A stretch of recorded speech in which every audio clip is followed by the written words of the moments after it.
Hello friends, कैसे हैं आप लोग।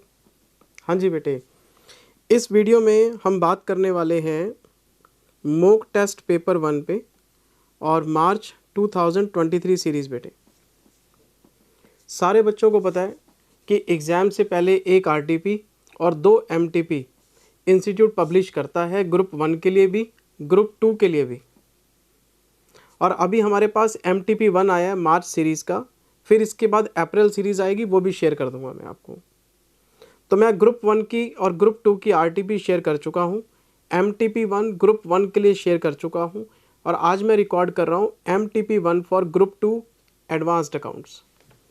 मैं बात कर रहा हूँ जी एडवांस्ड अकाउंट्स इंटरमीडिएट ग्रुप 2 के लिए। और अगर ये बेटे एमटीपी है तो सारे बच्चों को पता है कि ये पेपर का एक तरह से मॉक ड्रिल है। आरटीपी में होते हैं 20 क्वेश्चन और मॉक टेस्ट पेपर में होते हैं 6 क्वेश्चन।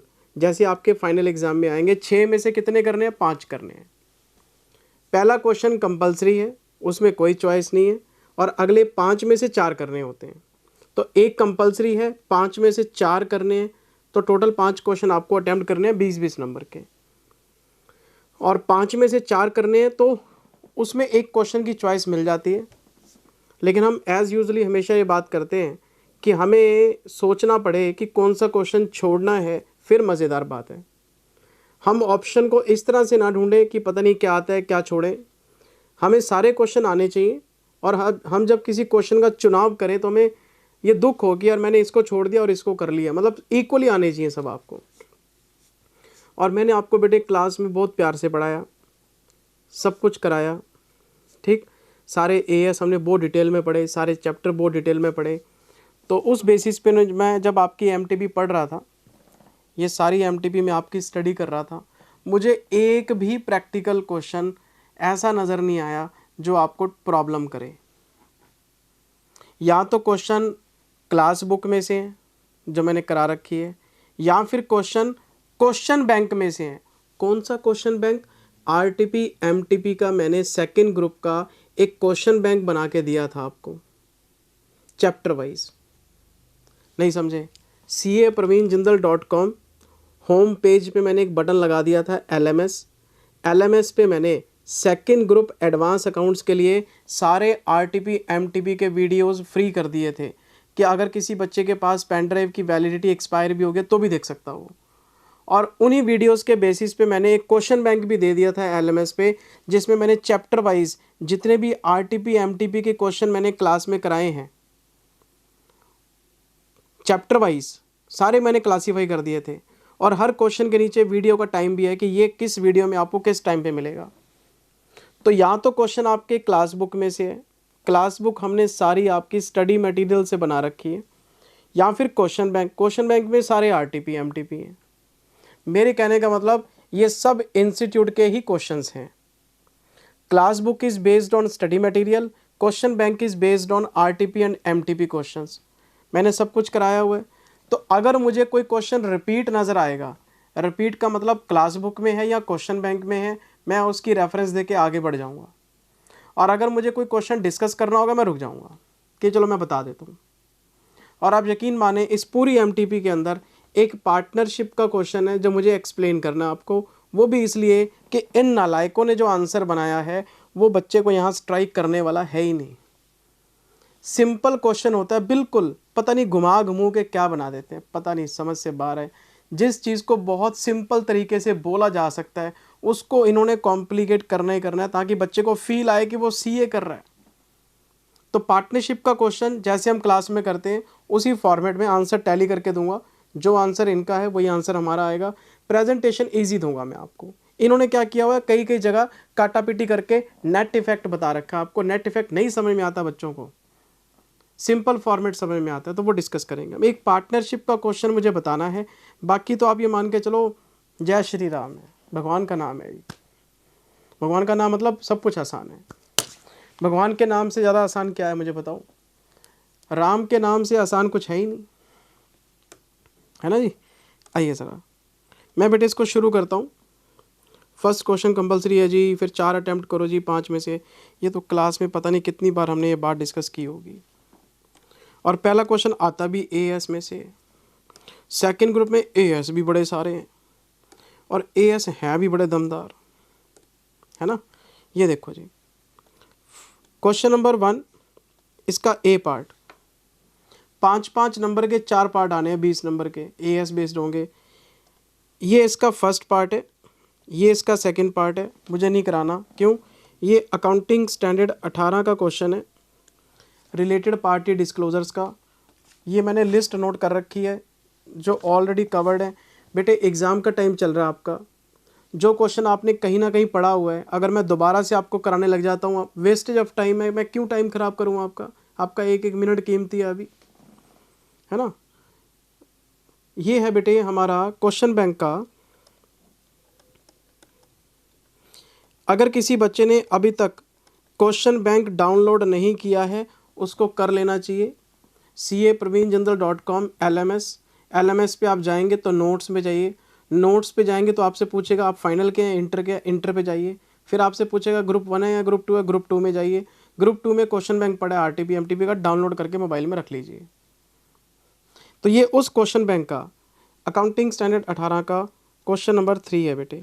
और ये क्वेश्चन नया नहीं है, ये RTP नवंबर 22 में भी आया था और मैंने क्लास में डिस्कस किया हुआ है ये वाला।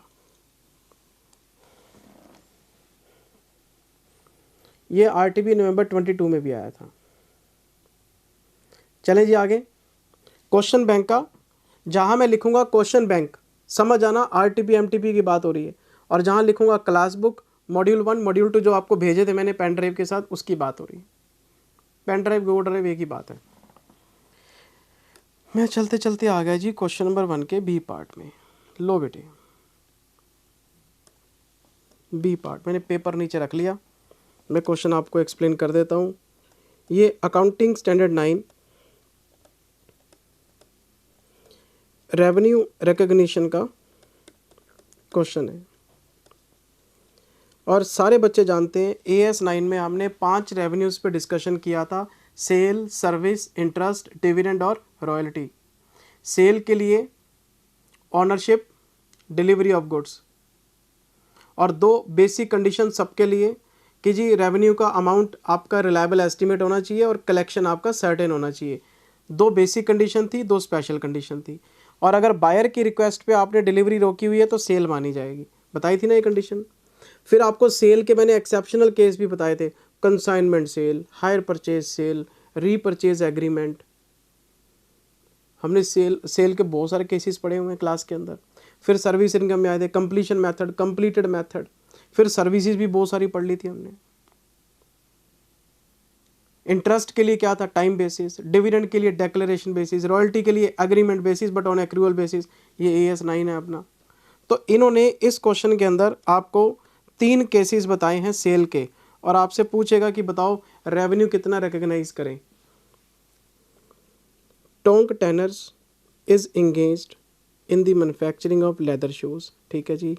दे provide you the following information for the year ended March 31। एक कहानी सुना रहा है, काम की बात करते हैं, आओ मेरे साथ। ये इसका बेटे थर्ड पार्ट पढ़ो ज़रा। 21 मार्च 2022 को बैलेंस शीट बनने से 10 दिन पहले इन्होंने 1,60,000 रुपये के शूज़ बेचे हैं किसी शू शाइन कंपनी को, बट ड्यू टू उनके कोई शोरूम में रेनोवेशन का काम चल रहा था, उनकी रिक्वेस्ट आई मेरे पास। On their request shoes were delivered on 12 April. 12 अप्रैल तो नेक्स्ट ईयर में चला गया। माल बेचा है 21 मार्च को, डिलीवरी हुई है 12 अप्रैल को, लेकिन डिलीवरी डिले क्यों हुई, बायर की रिक्वेस्ट पे। तो फिर आपको तो पता ही है कि AS 9 क्या कहता है, अगर बायर की रिक्वेस्ट पे डिलीवरी आपकी डिले होगी तो इसमें सेलर का कोई डिफ़ॉल्ट नहीं है, सेलर अपना रेवेन्यू 21 मार्च को ही बुक कर सकता है। As per the provisions of AS 9, if any delivery of goods remains pending at buyer's request, then it will be considered that seller has made its sales and seller has completed all the conditions because there is no default on seller's side. So seller can recognize its revenue on the date of sale. In the given case, buyer has requested for the delayed delivery due to renovation of his showroom. So we will recognize sale of rupees 1,60,000 on 21st March in current year. 21st March का मतलब ये है कि 21-22 में cell आपकी book हो जाएगी, कोई दिक्कत वाली बात नहीं है। दिखाऊं इसका आंसर? 2 लाइनों का आंसर है ये, तो जितना मैंने बोला उतना भी नहीं लिखा है इन्होंने। तो ये देखो, ये आपका बी पार्ट है, ये इसका थर्ड पार्ट है। Delivery is delayed at on 21st March 22 if Shoe Shine takes title and accepts billing for the goods, it is implied that sale is complete. All the risk and rewards of ownership has been transferred. ठीक है जी। In case no significant uncertainty exists regarding the amount of consideration for the sale, revenue shall be recognized this. Delivery is delayed on request of buyer. जो काम कई बात लिखनी है वो नहीं लिखेंगे, जो आंसर लिखना चाहिए वो तो लिखना ही नहीं है। इन्होंने कसम खा रखी है ICAI वालों ने। अरे भैया सेल हो चुकी है, उनकी रिक्वेस्ट पे डिलीवरी पेंडिंग है, ये सर्टेनिटी वेटरी वाली बातें क्यों लिख रहे हो फालतू में? सीधा लिखो ना AS 9 के हिसाब से, अगर बायर की रिक्वेस्ट पर डिलीवरी पेंडिंग है तो इसमें सेलर का कोई फॉल्ट नहीं है। Seller can recognise its revenue on the basis of this explanation. Seller can recognise its revenue on 21st March in current year 21-22। बात खत्म हो गई। ये रिस्क हुआ, ये रेवेन्यू की डेफिनेशन देने की ज़रूरत नहीं है। बायर्स रिक्वेस्ट तक आते आते सब कुछ हो चुका होता है, डिलीवरी और ऑनरशिप ये सब कंडीशन पूरी हो चुकी होती है। अरे सामने वाला आपको कह रहा है डिलीवरी बाद में कर देना, तो सारा कुछ तो कर चुका ना वो। ये आंसर जो है ना इनका पुरानी आदत है, ढंग से इन्होंने बात करनी नहीं है। आप to the point buyer request पे लिख के आना, जो मैंने क्लास में बताया था आपको। ये कलेक्शन की सर्टेनिटी होनी चाहिए जी, ये है जी वो, ये बेकार की बात है। अगर उसने बिलिंग ना करवाई होती तो आपको रिक्वेस्ट क्यों करता? रिक्वेस्ट का मतलब क्या है? रिक्वेस्ट का मतलब है माल वो खरीद चुका है, फिर हमसे रिक्वेस्ट कर रहा है जी माल मैंने खरीद लिया है, मेरे कहने पे आप रख लो, बाद में दे देना। अच्छा जी, ये देखो ज़रा फर्स्ट पार्ट। 31 दिसंबर 2021 को बैलेंस शीट बनने से 3 महीने पहले कोई 3,20,000 के शूज़ हैं, were sent to Mohan shoes for sale on consignment basis. Consignment basis का मतलब क्या है? आप माल कस्टमर को नहीं भेज रहे, आप भेज रहे हैं कंसाइनी को, और कंसाइनी के पास जब माल होता है तो वो हमारा सेल्स एजेंट है। जब तक वो थर्ड पार्टी को माल नहीं बेचेगा तब तक सेल बुक नहीं कर सकते। और अगर कोई भी माल कंसाइनी के पास अनसोल्ड पड़ा है, that is closing stock with consignee, और हम उसको सेल रिकॉग्नाइज नहीं कर सकते। तो क्वेश्चन आगे कहता है of which 25% shoes were unsold. अगर 25% अनसोल्ड है तो फिर इसका मतलब 75% क्या है? सोल्ड है। और अगर मैं 3,20,000 रुपये का 75% निकालूँ तो 2,40,000 बनते हैं।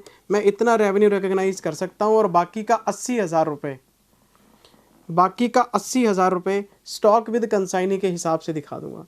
2,40 का रेवेन्यू मैं बुक कर सकता हूँ क्योंकि थर्ड पार्टी को माल बिक चुका है। Shoes sent to Mohan shoes consignee, consignment sale. The sale will be recognised for the amount of goods sold by Mohan to third party this. इसमें क्या लिखना है आंसर में?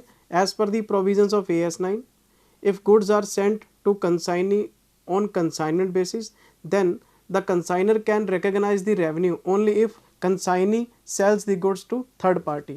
In the given case, consignee has unsold stock at the rate of 25%. It clearly indicates that consignee has sold 75% of the consignment, and 75% of the consignment is 2,40,000. So consignor can recognize its revenue 2,40,000। बात खत्म, जय श्री राम। वही line इसमें लिखी हुई है।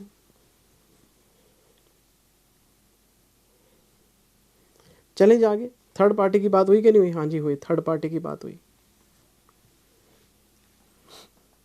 मैंने आपको एक बात बताई थी, एक तो आपके अकाउंटिंग स्टैंडर्ड्स और एक आपका ऑडिट का पेपर। इन दोनों में आपका आंसर सिंपल लैंग्वेज में हो सकता है आपको लैंग्वेज का रट्टा मारने की ज़रूरत नहीं है जो स्टडी मैड में गिवन है, वो तो बोर्ड ऑफ स्टडीज़ वालों को भी नहीं आती, वो भी चोरी करके लिखते हैं। आपका आंसर होना चाहिए एज पर कॉन्सेप्ट, मार्क्स मिलते हैं, मिलते आए हैं और मिलते रहेंगे। पिछली बार भी तो 97 मार्क्स हाईएस्ट गए थे अकाउंट्स में, फर्स्ट रैंक आया था कि नहीं आया था, उस बच्ची के 97 मार्क्स थे। तो मार्क्स मिलते आए हैं और मिलते रहेंगे, कोई दिक्कत ही नहीं। आपका आंसर कॉन्सेप्ट के हिसाब से ठीक होना चाहिए बस। अच्छा जी, फिर इसका बी पार्ट, ये देखो जी, इसका बी पार्ट क्या कहता है। ऑन 10th of January 2022, 10 जनवरी 2022, बैलेंस शीट बनने से 2 महीने 20 दिन पहले Tonk tender supplied shoes worth 4,50,000 to Shani shoes and agrees to repurchase the same goods on 11th April. ध्यान से देखना, रीपरचेज करने की बात हो रही है, इसको हम क्या बोलते हैं, रीपरचेज एग्रीमेंट। मैंने अपना माल अपने कस्टमर को बेचा और मैं कस्टमर को कह रहा हूँ कि कुछ दिन बाद मैं आपसे बायबैक कर लूँगा। आज मैं बेच रहा हूँ और बायबैक कर लूँगा, तो फिर सेल बुक कैसे हो सकती है। और मैंने आपको बताया था रीपरचेज एग्रीमेंट एक तरह से फाइनेंसिंग एग्रीमेंट होते हैं। बेचने का प्राइस भी फिक्स होता है और बायबैक का प्राइस भी फिक्स होता है, और इसके दोनों का डिफरेंस इंटरेस्ट एक्सपेंस और इंटरेस्ट इनकम होती है। मैं किसी को बोलूँ आज तुम मेरे से 4.5 लाख का माल ले जाओ, मैं आपसे 2-3 महीने बाद 5 लाख में वापस ले लूँगा। 4.5 में बेच रहे हो, 5 में वापस ले रहे हो, तो 4.5 के 5 आपने दिए हैं, तो 50,000 जो फालतू दे रहे हो, ब्याज दिए है। इसका मतलब ये दिखावा चल रहा है, आपको पैसे की ज़रूरत थी, आपने स्टॉक की सेल दिखा दी, उससे पैसे ले लिए, 2-3 महीने पैसे का इस्तेमाल किया, फिर उसको बोला मेरे गुड्स वापस कर दे, पैसे ले जा, तो ब्याज ही तो दे। इसका डिफरेंस इंटरेस्ट माना जाता है, फाइनेंसिंग एग्रीमेंट होता है ये आपका। बात हमने क्लास में डिस्कस की हुई है। तो यहाँ पे अगर बायबैक का प्राइस होता, मैं डिफरेंस फाइनेंस इनकम बोल देता, तो मैं इसमें बोलूँगा कि no revenue will be recognised because it's a financing agreement. इसमें इनकम रिकॉग्नाइज हो ही नहीं सकती। ये जो 4.5 लाख रुपये, ये कोई सेल थोड़ा ना है, क्योंकि आप बायबैक करेंगे उससे।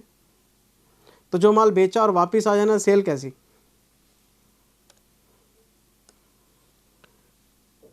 For such transactions that are in substance a financing agreement, the resulting cash inflow is not a revenue, ये रेवेन्यू नहीं है, should not be recognised as revenue, revenue book होना भी नहीं चाहिए। Sale 450 to Shani should not be recognised, एक line को 3 बार लिख दिया नालायक ने। ये बेटे AS 9 का क्वेश्चन है, तो क्या ऐसे क्वेश्चन हमने क्लास में नहीं पढ़े हुए हैं? बायर्स रिक्वेस्ट भी पढ़ा हुआ है, कंसाइनर भी पढ़ा हुआ है, रीपरचेज भी पढ़ा हुआ है, बस आपको मैंने बस रिवाइज करा दिया।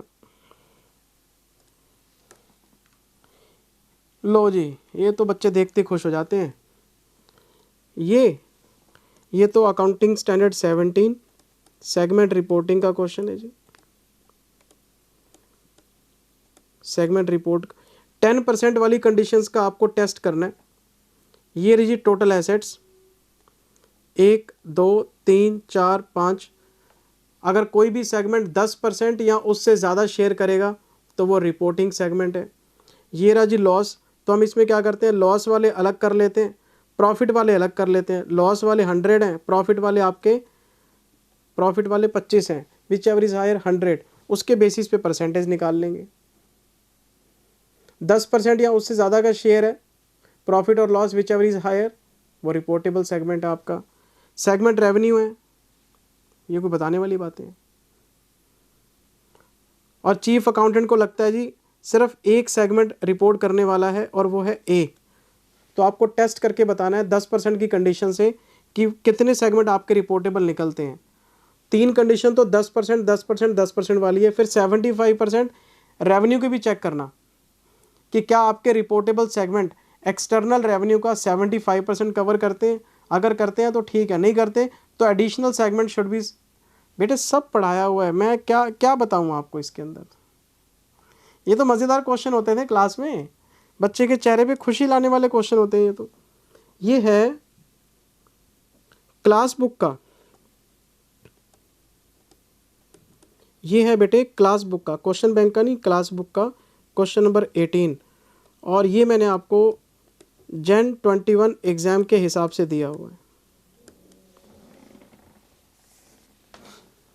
क्वेश्चन नंबर 18 क्लास बुक का बेटे। क्लास बुक खोलो, 18वां क्वेश्चन देखो, यही क्वेश्चन है, कट कॉपी पेस्ट डिट्टो। मैं आ गया जी इसके डी पार्ट में। ये है अकाउंटिंग स्टैंडर्ड 14 अमेलगामेशन का, अमेलगामेशन। और इसमें क्या करना है जी, पीसी निकालना है आपने। परचेज कंसिडरेशन, पीसी की डेफिनेशन याद है? Purchase consideration is the amount which is paid by purchasing company to the liquidator of vendor company only for its shareholders whether equity और प्रेफरेंस। जो पैसा इक्विटी शेयर होल्डर की pocket में जाएगा, जो पैसा प्रेफरेंस शेयर होल्डर की pocket में जाएगा, वो पीसी है आपका। ये देखो क्वेश्चन में जरा, आपको पेमेंट बता रहे हैं।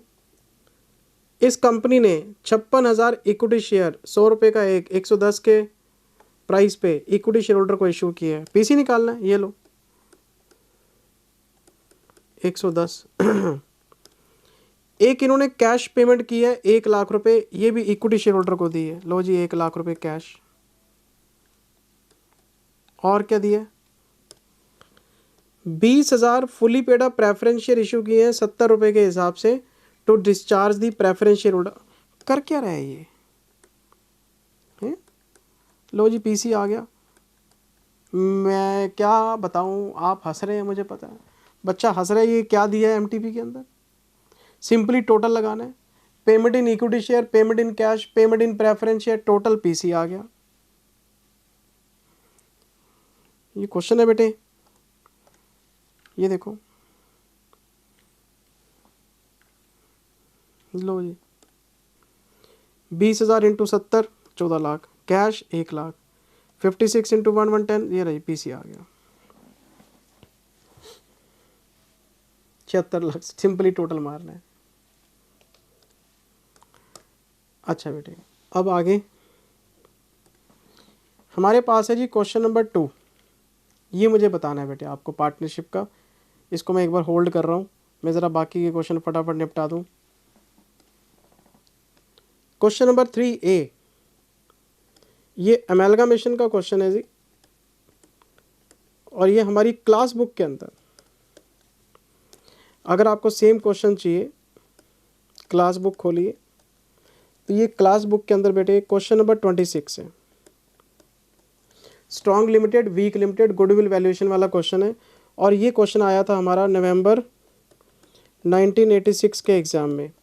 और बच्चों ने मुझे मैसेज किया था, जिंदल सर ये पुराने क्वेश्चन आप कराते रहते हो, स्टडी मैट में तो है नहीं, ये क्यों हमारा समय नष्ट करते हो सर? बच्चे ने मुझे पता नहीं कितनी बार मैसेज किया होगा, जिंदल सर ईसॉप्स के चैप्टर में ये नहीं है, आप करा रहे हो, स्टडी मैट में तो है नहीं। जिंदल सर ये क्वेश्चन स्टडी मैट में तो है नहीं, आप क्यों करा रहे हो? 1986 सर, मैं तो पैदा नहीं हुआ था, इतने पुराने क्वेश्चन आप करा रहे हो, कैसे चलेगा आपका काम? देखो एमटीपी में आया हुआ है। मैं कितनी बार कहता हूँ कि मैं 2002 से पढ़ा रहा हूँ, पढ़ाते हुए 21 साल हो गए हैं, 42 पेपर देख लिए मैंने, और 2-3 साल बाद तो मैं 2 जनरेशन टीचर होने वाला हूँ। मुझे पता है कौन सा क्वेश्चन कहाँ पड़ा है, कौन सा क्वेश्चन कराना है, कौन सा नहीं कराना है। अब ये है बच्चे के फेथ की बात। जो बच्चा तो करता है फेथ, उसकी तो नैया हो जाती है पार। और जो करता है डाउट, सर आपने ये कराया स्टडी मैट में, ये आपने ये कराया स्टडी मैट में। अरे स्टडी मैट आपका बनाया नालायकों ने, क्या स्टडी मैट देखते रहते हो आप? हमारी उम्र निकल गई पढ़ाते पढ़ाते। हमें बच्चे के बोलने से पहले पता होता है कि ये क्या करी। कुछ आपको डाउट सेशन रिकॉर्ड करके नहीं दिए, डाउट सेशन का बिना एक्सपीरियंस के रिकॉर्ड हो जाते हैं कि इस क्वेश्चन में क्या प्रॉब्लम, और आपको पता है कि वही प्रॉब्लम आती है जो मैंने डाउट सेशन में रिकॉर्ड करके दिया था आपको। तो मान लिया करो बात, और ये स्टडी मैट मत खेला करो, जो करा दिया बस कर लो, पास हो जाओगे। पास क्या, अच्छे नंबरों से पास हो जाओगे। अकाउंट सबको पास करा देगा, ये बात कहने वाली नहीं है। मात्र 20% बच्चे होते हैं जिनकी अकाउंट्स पे ग्रिप कमज़ोर होती है। 80% जो सीए बनने आए हैं ना, उनका अकाउंट्स मजबूत होता है, और उनको पढ़ने में भी मज़ा आता है। और अगर अकाउंट्स आपने ढंग से पढ़ लिया, ये ग्रुप खींच के ले जाता है जी। अच्छा, इतना पुराना क्वेश्चन देखो एमटीपी में दे दिया। ये बेटे हमारा बी पार्ट है, ये हमारा बी पार्ट है, ये है लिक्विडेशन का बेटे, ये है लिक्विडेशन का। और ये हमारे क्लास बुक में, ये मेरा क्लास में करवाया हुआ है, टेस्ट योर नॉलेज में लिक्विडेशन का चैप्टर खोलना, नॉर्मल क्वेश्चंस को पलटना, फिर एक नई हेडिंग मिलेगी टेस्ट योर नॉलेज, उसका ये क्वेश्चन नंबर है 4 का बी पार्ट। क्लास बुक में टेस्ट योर नॉलेज का क्वेश्चन नंबर 4 का बी पार्ट है, इसको करने की ज़रूरत नहीं, किया हुआ है आपने। मैं आ गया जी 4 के ए पार्ट में। लो जना, buy back of shares. Buyback, मैंने आपको कुछ मास्टर क्वेश्चंस कराए थे बायबैक में, जिसमें हम टेस्ट करते हैं, डेट इक्विटी टेस्ट करते हैं ना सारे टेस्ट। 25% हमारे वो जो फ्री रिजर्व्स की कैलकुलेशन है, मास्टर क्वेश्चंस में मास्टर कंडीशन चेक करते हैं, resource test, debt equity test करते हैं ना बेटे, बोलो ना करते हैं। तो ये हमारी क्लास बुक के अंदर सेम क्वेश्चन अगर आपको देखना है तो क्लास बुक में क्वेश्चन नंबर 13 है बेटे। इसमें आपको ये सारे टेस्ट करने के लिए बोला हो, डेट इक्विटी टेस्ट करो जी, मैक्सिमम नंबर बताओ that can be bought back in the light of above information, और 30 रुपये का प्राइस है।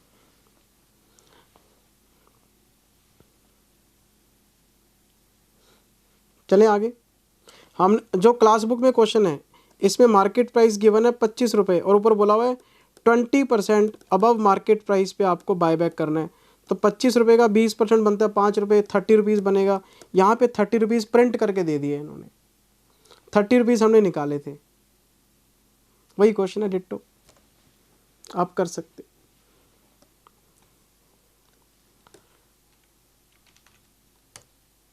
क्वेश्चन नंबर 4 का बी पार्ट, लो जी, ये तो एनबीएफसी का है जी, एनबीएफसी नॉन बैंकिंग, और ये प्रोविज़न बनाना है। तो इसमें आपको देखना पड़ता है systematically SI, NSI, deposit accepting, non, सारी बात है। क्लास बुक में अगर आप देखेंगे तो ये हमारी क्लास बुक का सर क्वेश्चन नंबर 6 है, कट कॉपी पेस्ट कर लेना, वैसे क्लास में किया हुआ है। क्लास बुक का क्वेश्चन नंबर 6 है।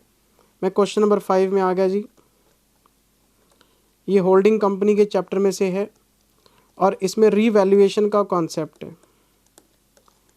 किस चीज़ का बेटे? रीवैल्यूएशन का कॉन्सेप्ट है। और इसके लिए आपको क्लास बुक का 12वां क्वेश्चन देख लेना चाहिए। इसमें कुछ भी नया नहीं है, टाइम वेस्ट करने की कोई ज़रूरत नहीं है। Revaluation profit, revaluation loss pre acquisition के कॉलम में लिखने होते हैं और उसकी वजह से जो डेप्रिसिएशन पे इम्पैक्ट आता है वो पोस्ट में लिखना होता है। मान लो बिल्डिंग है, बिल्डिंग की वैल्यू बढ़ानी है आपने, तो जितना भी रीवैल्यूएशन सरप्लस होगा वो प्री में लिख देंगे, और बिल्डिंग की वैल्यू बढ़ेगी तो डेप्रिसिएशन बढ़ा होगा, तो जितना भी डेप्रिसिएशन बढ़ेगा वो पोस्ट में लिख देंगे। मैं क्यों बताऊं दोबारा, सब किया हुआ जवाब पे। ये क्वेश्चन नंबर 5 था जी। फिर हमारा आ गया क्वेश्चन नंबर 6। ये 6 का ए पार्ट है बेटे, और ये अकाउंटिंग स्टैंडर्ड 29 का क्वेश्चन है। एएस का है तो मैं बता देता हूँ। आपको पता है ना एएस 29 में प्रोविज़न कब बनाते हैं, कंटिंजेंट लायबिलिटी कब शो करते हैं। मैंने जब प्रोविज़न की बात की थी तो आपको क्या बताया था? प्रेजेंट ऑब्लिगेशन होना चाहिए। कौन सा obligation? Present obligation due to past events. Present obligation होना चाहिए, पास्ट इवेंट्स का रिजल्ट होना चाहिए, आउटफ्लो प्रोबेबल होना चाहिए। और जो प्रेजेंट ऑब्लिगेशन की बात हो रही है वो कंस्ट्रक्टिव भी हो सकता है, लीगल भी हो सकता है। पूरी कहानी सुनाई थी प्रोविज़न की मैंने आपको, एग्जाम्पल के थ्रू भी बताया था। मान लो एक रेस्टोरेंट ओनर है, वहाँ पे एक बंदा खाना खाने गया, खाना खाने के बाद वो बीमार हो गया, उसको फूड पॉइजनिंग होगी, वो हॉस्पिटल में एडमिट हो गया। पहले उसने खाना खाया, खाना खाने की वजह से वो बीमार हो गया। मेरी बात समझ रहे हैं? खाना खाना क्या है? पास्ट इवेंट है। खाना खाना पास्ट इवेंट है। उसका रिजल्ट क्या है? बीमार होना। जब वो ठीक हो गया, उसने मुकदमा कर दिया रेस्टोरेंट के ऊपर, कोर्ट केस हो गया। अब रेस्टोरेंट को लगता है कि इसको कॉम्पनसेशन देना पड़ेगा, और ये प्रोबेबल है कि देना पड़ेगा, प्रोबेबल है देना पड़ेगा, और कितना देना पड़ेगा। अगर ये सारी बात क्लियर हो जाए, आपको कितनी कहानी सुनाई थी बेटे, 1 घंटा ये बोलता रहा मैं, कितने एग्जाम्पल दिए थे आपको मैंने। मेरी बात समझ रहे हैं? स्मोक फिल्टर्स की बात की थी हमने, कोर्ट केस की बात की थी हमने, वारंटी की बात की थी हमने। हम शोरूम में जाते हैं, कोई फ्रिज खरीद के लाए, उन्होंने 7 साल की वारंटी दे दी। वारंटी का मतलब फ्री में रिपेयर कराएंगे, उसका प्रोविज़न। सरकार नहीं कहती कि वारंटी दो, पर उनका कंस्ट्रक्टिव ऑब्लिगेशन है, प्रॉमिस है उनका। Constructive obligation promise, legal obligation सरकारी। तो मैं आपको कॉन्सेप्ट नहीं करा रहा ना, मैं तो एमटीपी करा रहा हूँ। मैंने तो सब क्लास में पढ़ाया और डिटेल में पढ़ाया हो सब कुछ। प्रेजेंट ऑब्लिगेशन होना चाहिए, वेदर कंस्ट्रक्टिव और legal, due to past events होना चाहिए, आउटफ्लो प्रोबेबल होना चाहिए, अमाउंट का रिलायबल एस्टिमेट होना चाहिए। अगर यस यस यस यस सारी कंडीशन यस है, प्रोविज़न बना दो, और अगर कंडीशन फेल है तो कंटीजेंट लायबिलिटी दिखा दो। मान लो कोर्ट में केस हो गया, वकील को पूछा क्या होगा, वकील कहता पता नहीं यार, 2-3 महीने बाद पता लगेगा जब केस आगे बढ़ेगा। तो अभी जब कुछ क्लियर ही नहीं तो प्रोविज़न क्यों बनाऊंगा मैं, कंटीजेंट लायबिलिटी शो कर दूंगा जी मेरे ऊपर केस चल रहा है, हो सकता है कॉम्पनसेशन देना पड़े। और अगर वकील ने कह दिया नहीं यार तेरे को पैसे देने पड़ेंगे भाई, स्ट्रॉन्ग एविडेंस है, मैं प्रोविज़न बना लूँगा। ये पूरी कहानी एग्जाम्पल ले लेके, अलग अलग तरह के एग्जाम्पल लेके कराई थी, उसी के ऊपर क्वेश्चन बेस हो क्या है ये देखो। A case has been filed against the company, किसी ने मुकदमा कर दिया, इन दी कंज्यूमर कोर्ट, ठीक है जी।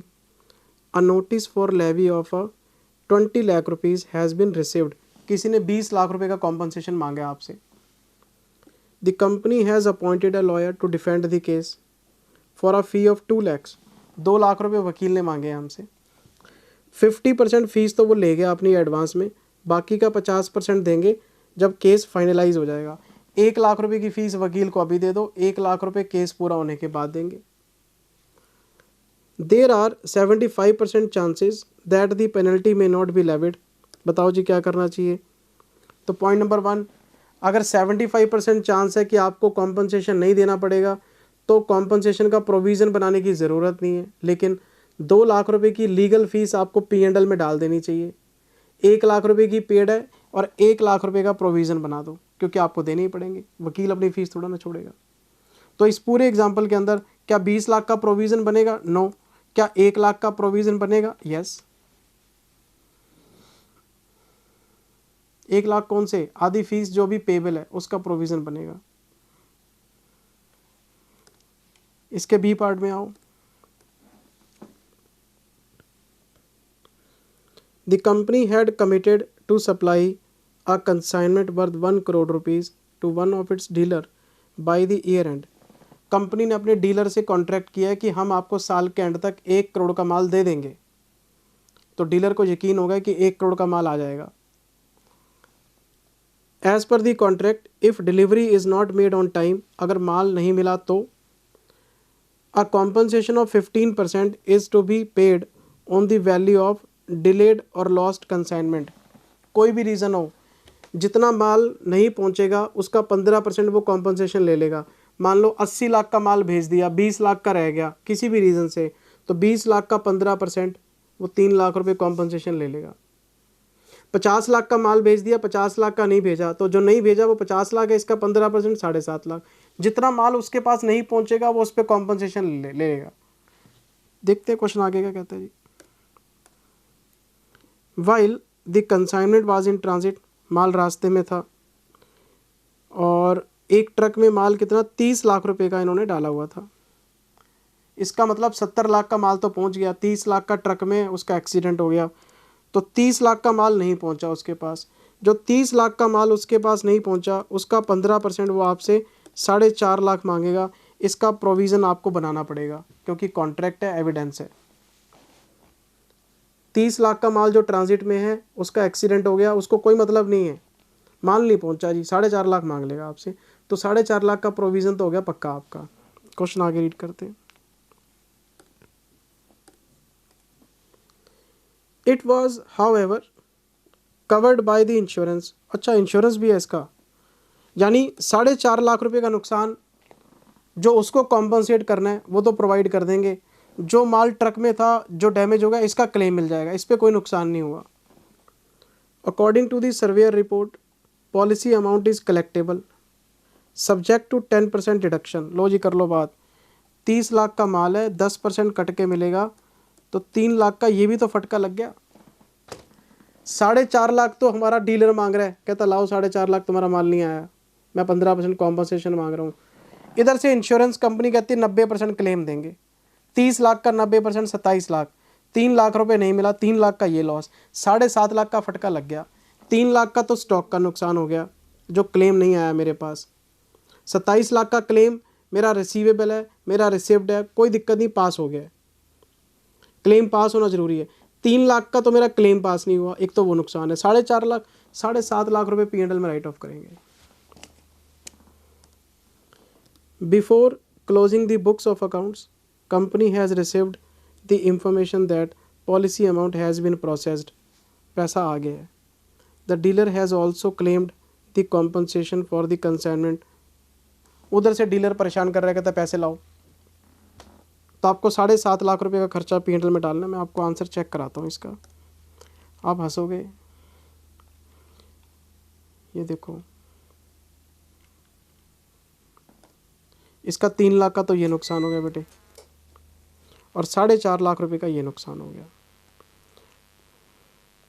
Compensation claim dealer against the company to be provided for, 4.5 lakh तो ये प्रोवाइड करो। Loss due to accident, 3 lakh रुपए का लॉस ड्यू टू, 7.5 लाख का फटका लग गया इनको। ये कोई मुश्किल काम है बताओ?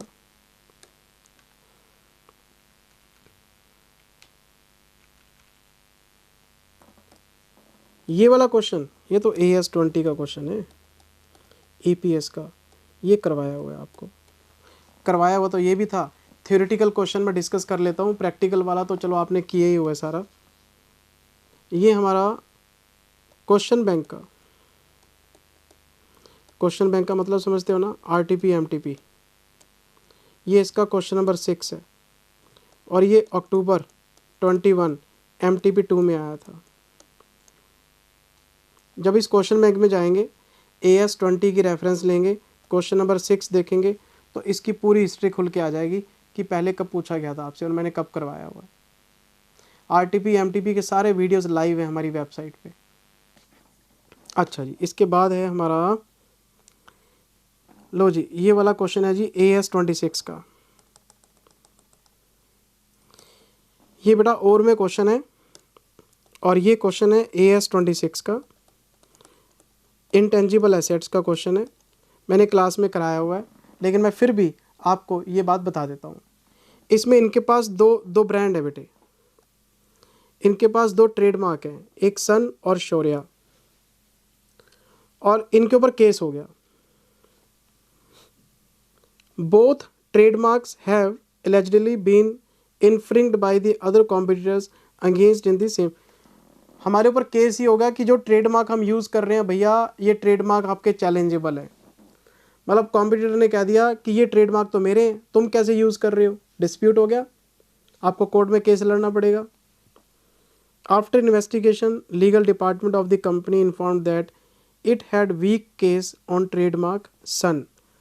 सन कंपनी का जो सन वाला ट्रेडमार्क है उस पर तो प्रॉब्लम है, वीक है हमारा केस, लेकिन जो स्ट्रॉन्ग केस है वो है शौर्या का। हमने पूरी कहानी सुन ली कि एक ट्रेडमार्क हमारा पक्का है, हमारे पास ही रहेगा, एक ट्रेडमार्क हमारा थोड़ा सा वीक है, उसमें हम केस हार सकते हैं। लेकिन क्वेश्चन ये है ही नहीं। क्वेश्चन आगे क्या कहते हैं, X limited incurred additional legal fees to stop the case, both trademarks have a remaining life of 10 years. इन्होंने वकील किया, लीगल फीस खर्च करी और केस लड़ना स्टार्ट कर दिया। बताओ कितनी लाइफ है, 10 साल। How should company legal fees, legal cost relating to the two departments.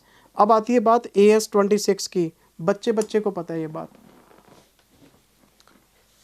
AS 26 में हमने एक्विजिशन कॉस्ट की बात की थी, और एक्विजिशन कॉस्ट क्या होती है, which is directly related to the acquisition.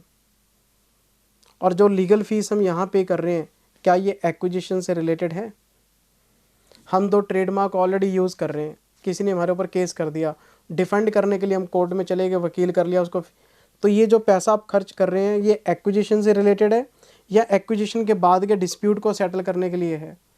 तो बेटे इसमें एक्विजिशन का तो लेना देना ही नहीं है, ट्रेडमार्क आपके हैं, आप यूज़ कर रहे हैं, उसको डिफेंड करने के लिए आप कोर्ट में गए हैं, तो ये जो लीगल फीस है it does not relate with the acquisition of asset, और इसको प्रॉफिट एंड लॉस में राइट ऑफ करना पड़ेगा आपको।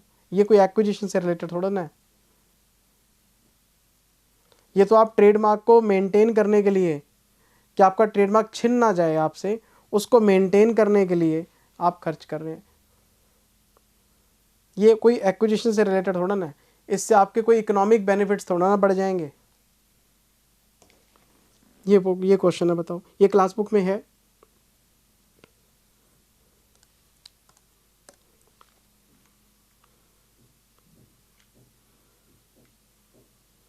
ये देखो, such legal fees must be recognised as an expense. ये तो सिर्फ मेंटेन करने के लिए आप खर्च कर रहे हैं, कोई एक्विजिशन के लिए खर्च नहीं कर रहे।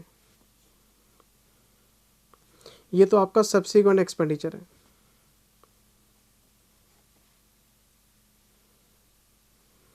On an intangible asset after its purchase और its completion should be recognised as an expense.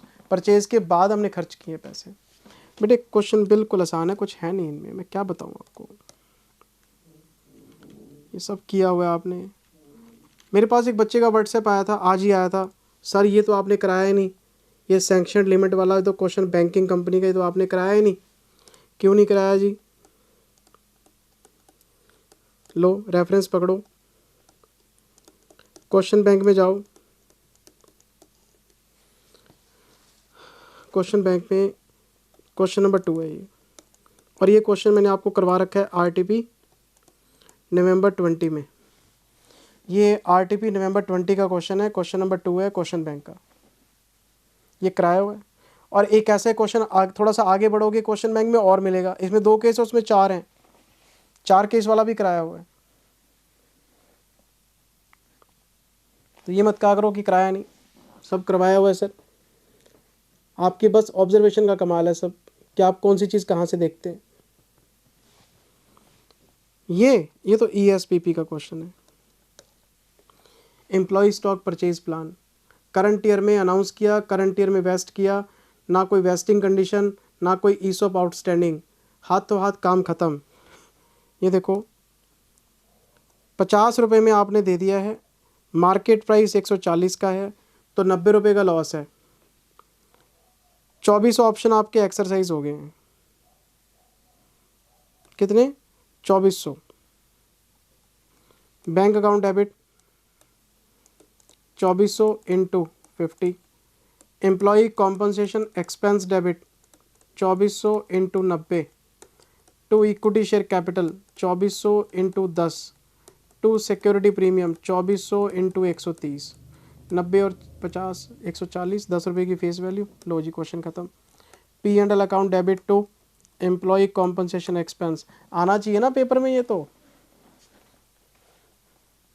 अब ये ESPP का क्वेश्चन है, इसमें मैंने आपको एक केस और करवाया था कि अगर कोई पोस्ट वेस्टिंग कंडीशन लगी हो, भी आप शेयर हमसे अभी ले लो लेकिन आप बेच नहीं सकते। मैंने ESPP में आपको एक केस कराया था कि आप शेयर अभी ले लो, कोई दिक्कत नहीं, इसी साल में कोई कंडीशन नहीं है, बस आप बेच नहीं सकते, बेचने पे कंडीशन लगा देते हैं, तो उससे फेयर वैल्यू कम हो जाती है। तो हमारी बुक में सारे क्वेश्चन पढ़े, आप चेक कर सकते हो। जिस बच्चे ने पढ़ा उसको पता है मैं क्या बोल रहा हूँ। अब जिस बच्चे ने नहीं पढ़ा, सर जय श्री राम बोलो। चीज़ें क्लिक करनी चाहिए बेटे आपको, ये तो 2 एंट्रीज का कमाल है। ये सारे क्वेश्चन, ऐसा कोई क्वेश्चन नहीं जो हमने ना पढ़ा हो। लो आओ, एक पार्टनरशिप वाला क्वेश्चन मैं थोड़ा सा आसान करके देना चाहता हूँ, क्योंकि इनका आंसर थोड़ा सा टिपिकल सा है, बच्चे को प्रॉब्लम कर सकता है, पता नहीं क्या बना रखा है इन्होंने।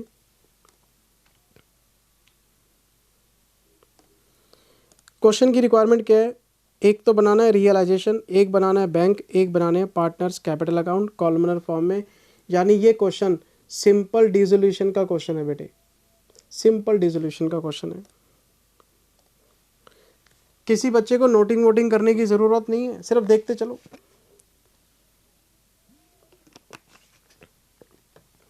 कोई नोटिंग वोटिंग नहीं करनी है आपने। प्रेजेंटेशन क्लास से चेक कर लेना, ये मैं आपको डॉक्टर वाली भाषा में लिख के दे रहा हूँ, सिर्फ समझाना चाहता हूँ कि आंसर सेम आएगा।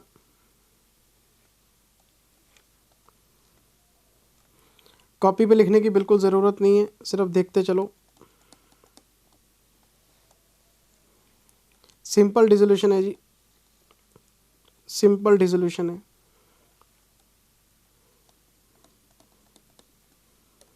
सिंपल डिसोल्यूशन है जी, सिंपल डिसोल्यूशन है।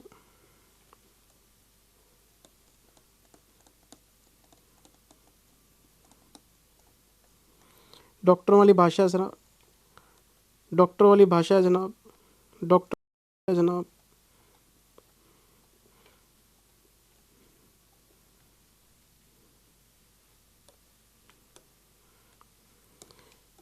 ये डॉक्टरों की लैंग्वेज है। पेपर में जो प्रेजेंटेशन करना है वो आपको पता है, सब आपको बात क्लास में बताई हुई है। क्या नाम है पार्टनर्स के? रेड, अच्छा रीड राइट एंड ऐड अच्छा रीड राइट ऐड, RWA कर लेते, RWA 30,000, 10,000, 2,000।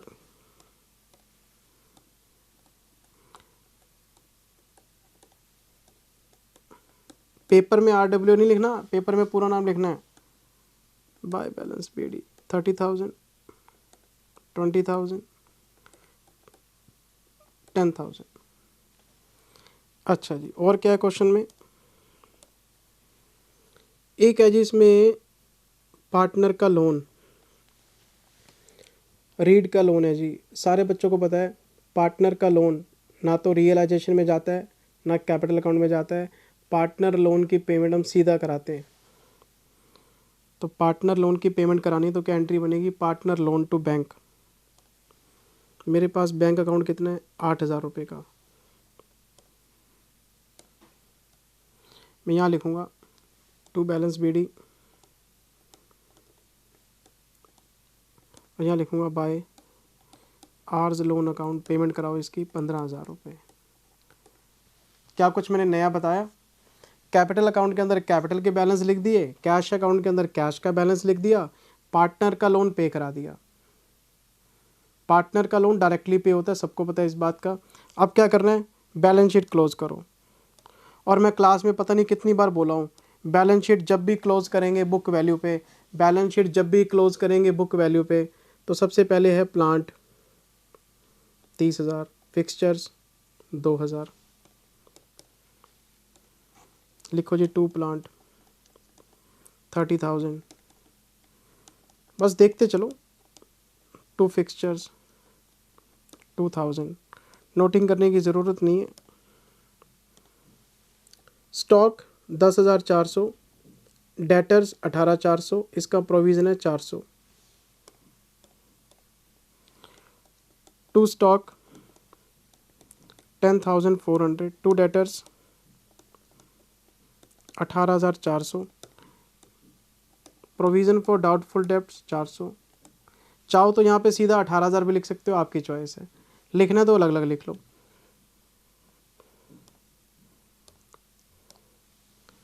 JLP 15,000 और पेटेंट्स कितने के हैं? 10,000। JLP 15,000,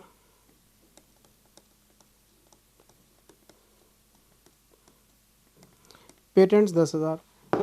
क्या हमने सारे एसेट्स क्लोज कर दिए बेटे? क्या हमने सारे एसेट्स क्लोज कर दिए? हाँ जी सर कर दिए, डन, सारे एसेट्स क्लोज हो गए आपके। लायबिलिटी साइड में आओ। एक तो जीएलपी रिजर्व है, घंटी बज जानी चाहिए। क्लास में मैंने बताया था आपको, सेम क्वेश्चन किया हुआ है, जीएलपी रिजर्व और जीएलपी, अजय विजय राम वाला क्वेश्चन। मैंने क्या बोला था, एसेट्स पे अगर कोई रिजर्व या प्रोविज़न है, किस पे? एसेट पे। जैसे डेटर था, डेटर पे प्रोविज़न फॉर डाउटफुल, तो वो रियलाइजेशन में जाएगा। जीएलपी है और जीएलपी रिजर्व है, ये दोनों रियलाइजेशन में जाएंगे। एसेट्स के ऊपर जो भी रिजर्व या प्रोविज़न आपको दिखते हैं, मतलब एक तरफ एसेट पड़ी है और एक तरफ उसके ऊपर प्रोविज़न पड़ा है, तो वो दोनों रियलाइजेशन में जाते हैं। अगर एसेट रियलाइजेशन में जाएगी तो पीछे पीछे उसका रिजर्व या प्रोविज़न भी जाएगा। तो जीएलपी रिजर्व 12,400 है, जीएलपी कितनी थी? 15,000।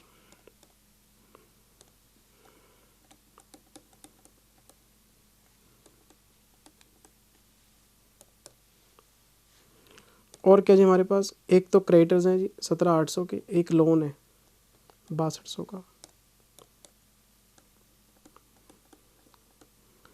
बाय क्रेडिटर्स 17,800,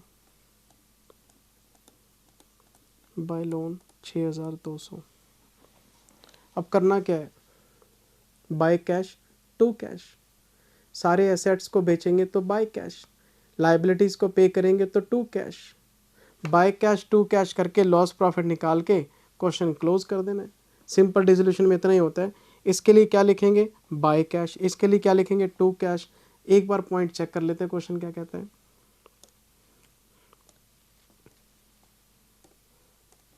सबसे पहले रीड करो इस पॉइंट में, एड, एड कौन है? तीसरा partner. Had taken a loan from the insurers 5,000 rupees on the security of GLP. हमारा जो तीसरा पार्टनर है ए, इसने इंश्योरेंस कंपनी से 5,000 रुपये का लोन उठाया था और इसने अपनी जीएलपी को प्लेज कर दिया था। अब जॉइंट लाइफ पॉलिसी तो तीनों की होती है, उसमें से ए ने पॉलिसी को सरेंडर किया और 5,000 का लोन उठा लिया। अच्छा,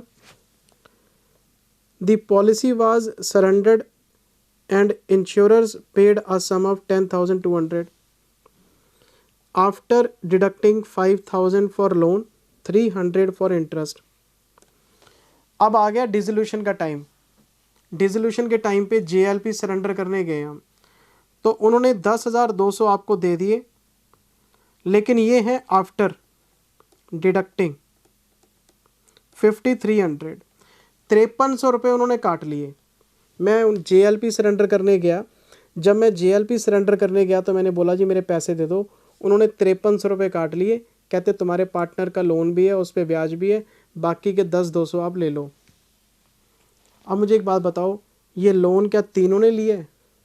ये लोन किसने लिया है? ए ने। तो फिर सारे पार्टनर क्यों झेलेंगे? अगर मानो ये लोन नहीं होता तो इसकी सरेंडर वैल्यू कितनी होती? 15,500 होती बेटे। जेएलपी तो आपकी 15,500 में सरेंडर हो रही है, 5300 रुपये कट के मिले आपको पैसे, तो इसमें एंट्री बननी चाहिए A's capital debit, cash account debit to realisation account. सारी एंट्रीज अब रियलाइजेशन के थ्रू होंगी ना। मैं बोलूँगा 5300 रुपये तो इसके अकाउंट से काटो, इसका लोन था, इसकी वजह से पैसे कट गए, 10,200 कैश में आ गए और 15,500 आपको मिले हैं जेएलपी से। तो जेएलपी से आपको 10,200 नहीं मिले, जेएलपी से आपको 15,500 मिले हैं, उसमें से 5300 रुपये पार्टनर ले गया, तो जो ले गया उसके खाते से काट लो और 15,500 की आप पॉलिसी बुक कर लो। तो अगर आप इसकी अकाउंटिंग करना चाहें तो मैं यहाँ लिखूँगा बाय एज कैपिटल 5300 रुपये, बाय कैश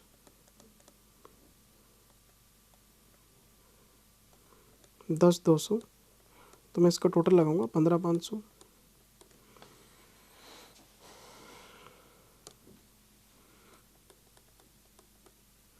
ये टोटल सरेंडर वैल्यू है बेटे। अगर किसी पार्टनर ने कोई लोन लिया है तो वो अपने कैपिटल से कटवाए। A's account debit, bank account debit to realisation. हमें तो 15,500 मिले हैं, इस 15,500 में से इतने कैश में आ गए, इतने ए ले गया। अगर ए ने कोई लोन लिया है तो उसके अकाउंट से काटना पड़ेगा आपको। तो अगर मैं इसकी एंट्री को पास करूं आगे, यहाँ लिखूंगा टू रियलाइजेशन अकाउंट,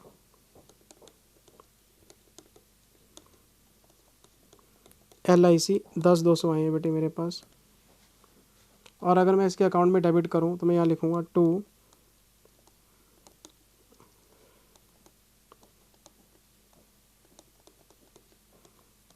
₹5300 इसके खाते से कटेंगे, क्योंकि ये लेके गया, इसकी वजह से कटे। तो ड्राइंग एक तरह से ही है।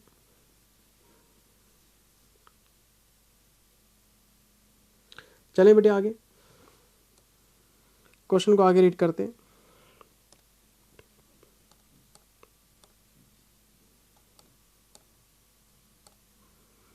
क्वेश्चन आगे कहता है बेटे हमें, one of the creditor took sum of the patents whose book value 6,000। मुझे एक बात बताना, मेरे पास पेटेंट कितने के पड़े हैं? 10,000 के। इसमें से 6,000 के कौन ले गया? ये ले गया क्रेडिटर।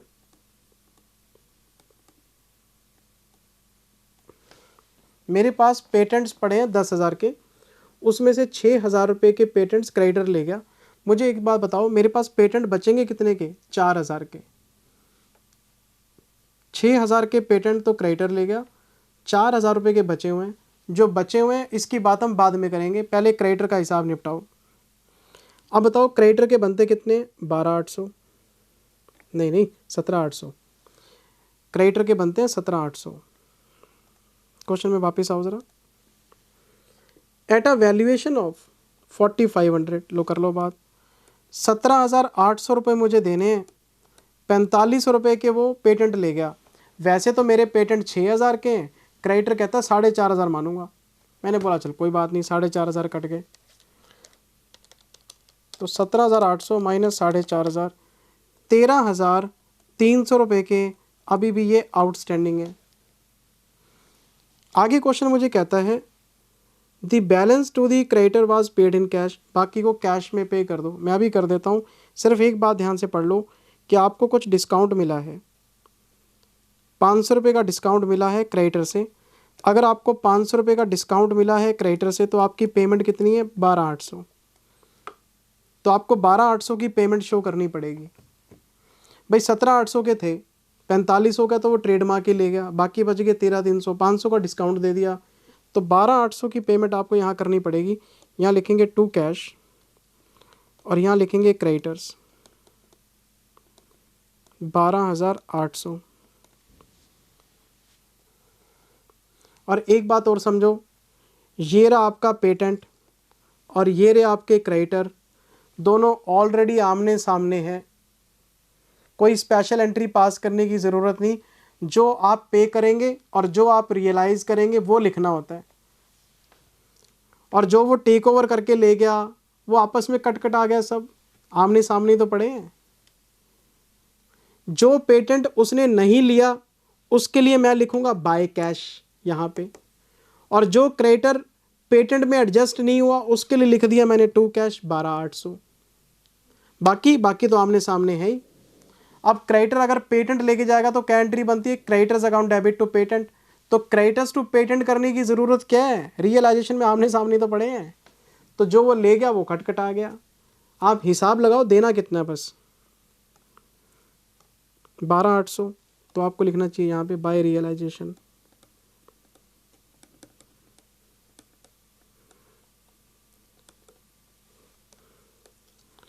क्रेडिटर्स की अमाउंट बनती है 12,800। मेरे दिमाग में घूम रहा है अभी कि 10,000 के पेटेंट में से 6,000 का तो गया, 4,000 का पेटेंट अभी बचा हुआ है। मुझे जो क्वेश्चन आगे आदेश करेगा मैं उसके अकॉर्डिंग चलूँगा। मैंने क्रेडिटर्स को निपटा दिया। अच्छा, क्वेश्चन आगे क्या कहता है?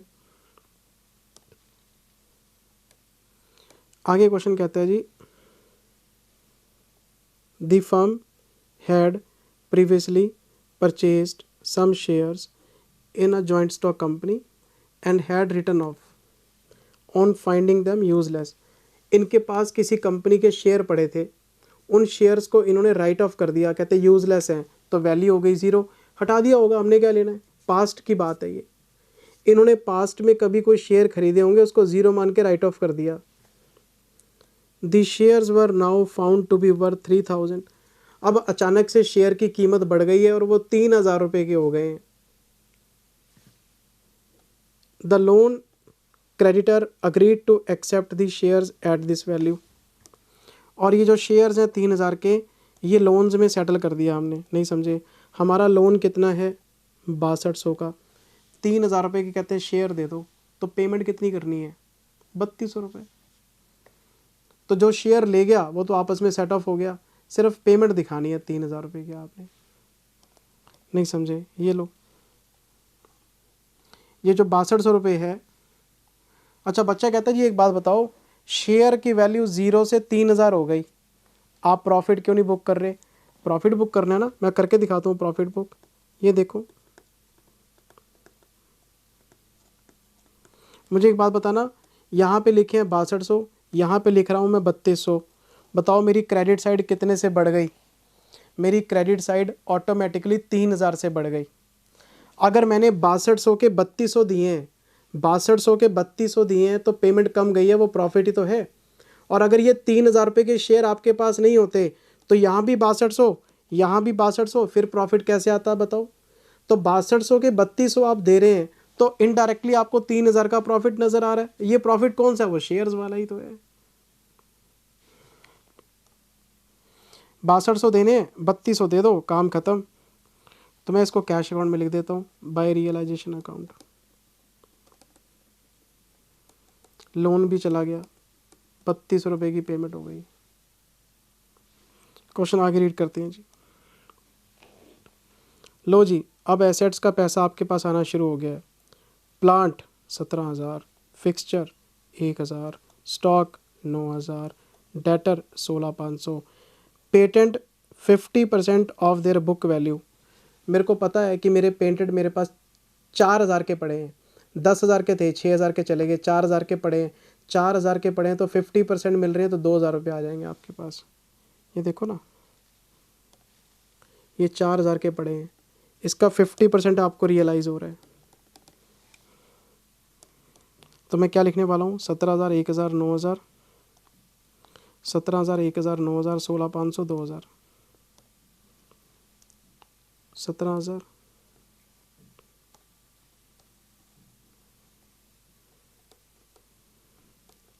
1000, 9000, 16500। यहाँ लिखेंगे जी by cash assets, plant and machinery, fixture, stock, debtor, patent, total 17000, 1000, 9000, 16500, 2000, 45,500।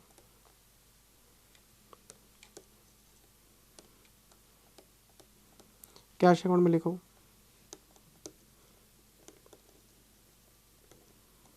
45,500। बताओ जी क्या रह गया? आपको एक्सपेंसेस बताए जा रहे हैं 2300 रुपये के, एक्सपेंसेस भी हैं। लो जी, टू कैश 2300 रुपये के एक्सपेंस भी हैं, तो इन एक्सपेंसेस को यहाँ लिखो, बाय रियलाइजेशन एक्सपेंस 2300 रुपये। हो गया काम ख़त्म, कुछ रह तो नहीं गया? देखने दो मुझे। प्लांट का पैसा आ गया, फिक्सचर का, स्टॉक का, डेटर का, JLP का, पेटेंट्स का, सबका पैसा आ गया। अच्छा जी, क्रेडिटर्स, लोन सब चले गए। लगाओ टोटल, नफ़ा नुकसान कितना आया? प्रॉफिट ऑन रियलाइजेशन आ रहा है कि लॉस आ रहा है?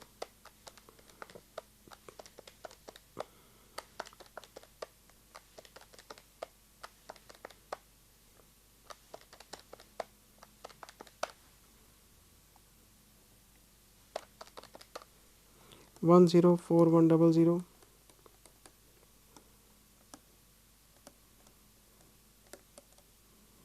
लॉस ऑन रियलाइजेशन निकालो जी, balancing figure 400, 12,400, 17,800, 6200, 15,500,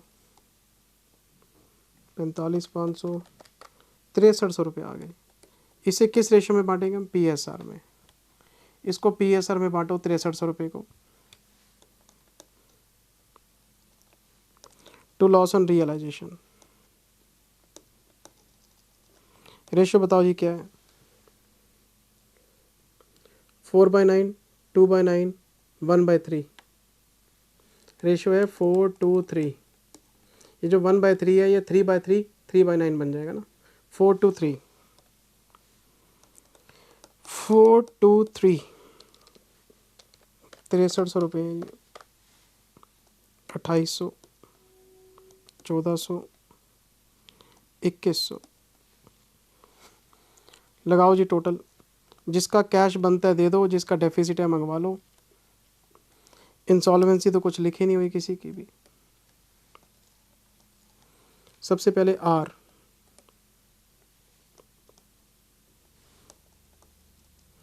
to cash balancing figure 30,000 minus 2,800, 27,200 ये ले जाएगा आपने।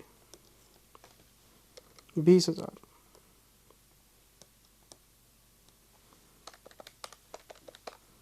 18,600 ये ले जाएगा।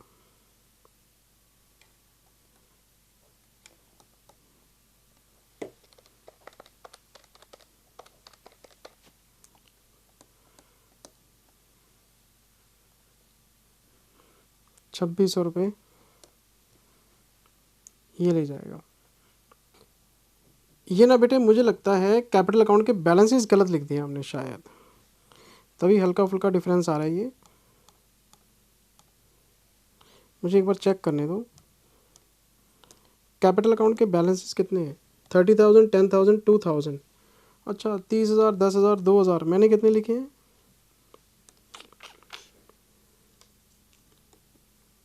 लो जी, कैपिटल अकाउंट के बैलेंसेस में चक्कर है सारा। ये 30,000 है, ये 10,000 है, ये 2,000 है। इसका लगाएंगे टोटल 30,000, तो ये बनता है 27,200।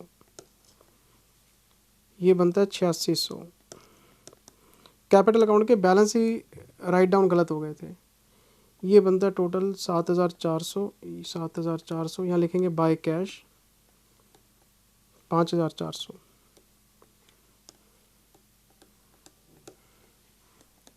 दो पार्टनर कैश ले जाएंगे, एक ले आएगा। ऊपर लिखेंगे यहाँ पे 27,200, 8600 RW, यहाँ लिखेंगे 5,400। ये ए का कैपिटल अकाउंट है। टोटल लगाएंगे, कैश टैली हो जाना चाहिए आपका।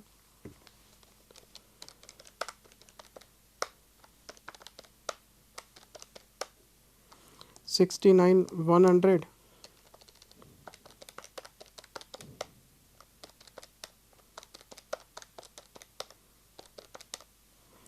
टैली हो गई। और इसका आंसर अगर आप MTP में देखते हैं, पता नहीं कैसे कैसे एंट्रीज घुमाई हुई हैं, नेट इफेक्ट का प्रेजेंटेशन किया हुआ है। बच्चा कंफ्यूज का कंफ्यूज की क्वेश्चन होगा कैसे? एक एक पॉइंट पढ़ते चलो, एंट्रीज पास करते चलो, सिंपल पॉइंट्स हैं। अगर कोई भी डेटर कोई भी क्रेडिटर के साथ सेटअप होता है, कोई भी एसेट किसी भी लायबिलिटी के साथ सेटअप होती है, तो उसके लिए कुछ करना नहीं होता आपने। शायद आपको एक क्वेश्चन याद हो, मैंने एक पॉइंट कराया था, डेटर्स असाइन टू क्रेडिटर्स। मैंने बोला था डेटर अगर क्रेडिटर्स को असाइन करने हैं तो डेटर का पैसा आएगा, क्रेडिटर को चला जाएगा, हम क्या करें? वो तो रियलाइजेशन में लिखा हुआ है। तो आपस में सेट ऑफ करने की कोई एंट्री पास नहीं होती। ये क्वेश्चन था बेटे इसमें। तो जिन एंट्रीज को सिंपल तरीके से पास किया जा सकता है उसको घुमा घुमा के पास किया हुआ है। आप MTP का आंसर जरूर देखना एक बार, आपको लगेगा पता नहीं क्या, दिमाग लगाना पड़ेगा। ऐसा नहीं समझ में नहीं आएगा, दिमाग लगाना पड़ेगा, घुमाना पड़ेगा। ये कैसी एंट्रीज घुमाई है इन्होंने। ये सिंपल प्रेजेंटेशन है, ठीक है जी। ये सारी MTP आपकी, और MTP जब अप्रैल की आएगी तब भी शेयर कर दूंगा। इस MTP में मेरे करवाने लायक कुछ था नहीं, सिर्फ एक पार्टनरशिप के 2-3 पॉइंट समझाने वाले थे। Thank you very much, take care, bye bye, love you all बेटा। God bless you, bye.